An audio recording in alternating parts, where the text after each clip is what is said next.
comptez vous poser? On y va.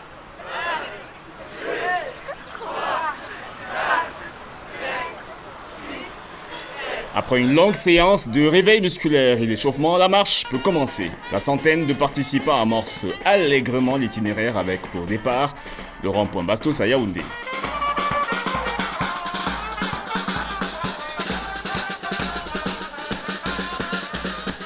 À l'aide de la fanfare affrétée pour l'occasion, les musiques les plus festives du répertoire camerounais sont revisitées, ce qui a le don de booster le groupe de marcheurs.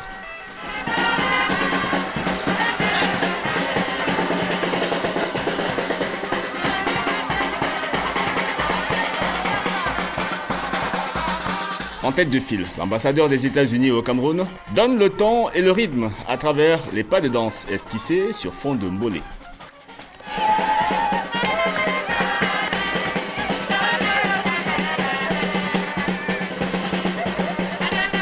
Carrefour sous-préfecture Tchinga, l'école de police et retour par la nouvelle route Bastos, pratiquement 1h30 de marche qui a fait du bien au corps et aux esprits.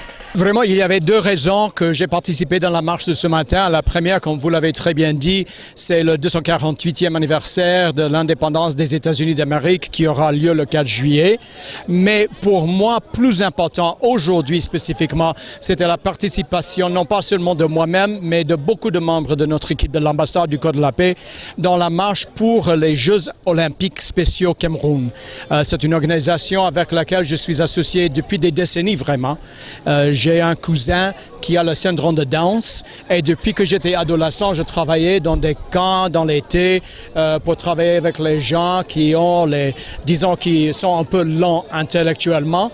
Et l'idée et l'idéal des Jeux olympiques spéciaux, c'est de faire que ces gens se sentent vraiment participants dans la vie à travers le sport. Et je suis vraiment fier que l'ambassade a pu participer en ça avec les Jeux olympiques spéciaux camerounais. Special Olympics, tout le monde doit retenir deux mots-clés qui définissent notre mission. Entraînement, compétition. Entraînement tout au long de l'année qu'on fournit aux personnes ayant une déficience intellectuelle pour les préparer à des compétitions au niveau national, au niveau international. Donc c'est aussi le plus grand mouvement inclusif dans le monde entier, en ce sens qu'il reçoit en son sein à la fois des personnes avec handicap intellectuel et sans handicap, d'où vous allez très souvent écouter, entendre parler de sport unifié. Cette année, Special Olympics a décidé de magnifier en réalité les fondateurs. Parce que ce qu'il faut savoir, c'est que c'est la famille Kennedy des États-Unis d'Amérique qui ont fondé Special Olympics. Et cette année, à l'occasion de l'indépendance, on a décidé d'organiser une marche sportive et la mairie de Ndjomé-Pendia, qui est partenaire, a décidé de participer. Vous savez que l'inclusion dans les activités physiques et sportives, c'est le leitmotiv du ministère des Affaires sociales.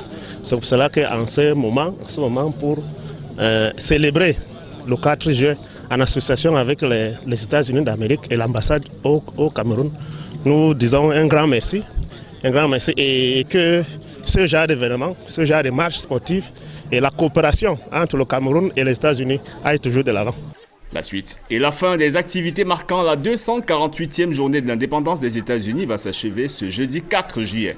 On espère avec toujours autant d'ambiance, de convivialité et pourquoi pas encore quelques pas de danse qui consacrent les relations cordiales entre le pays de l'Oncle Sam et le Cameroun.